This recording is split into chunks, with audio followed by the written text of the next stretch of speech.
Is your T-Mobile mobile hotspot refusing to turn on or function properly? Several factors can cause this issue. First, verify your T-Mobile data plan includes hotspot usage. Basic plans often restrict tethering. You can check this via the T-Mobile app or website. Second, incorrect access point name APN settings are a common culprit. Your APN should be set to fast.tmobile.com with no username or password. You'll also want to consider if it's a hardware, software, or network problem. To fix hotspot problems, start by manually configuring your APN settings. For Android, go to Settings, Connections, Mobile Networks, Access Point Names, and ensure the APN is fast.tmobile.com. On iOS, navigate to Settings, Cellular Data Options APN. If the issue persists, try resetting your device.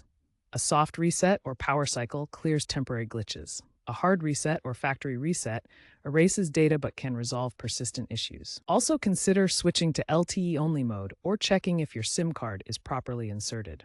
Finally, ensure your device is compatible with T-Mobile's mid-band 5G N41 for optimal performance.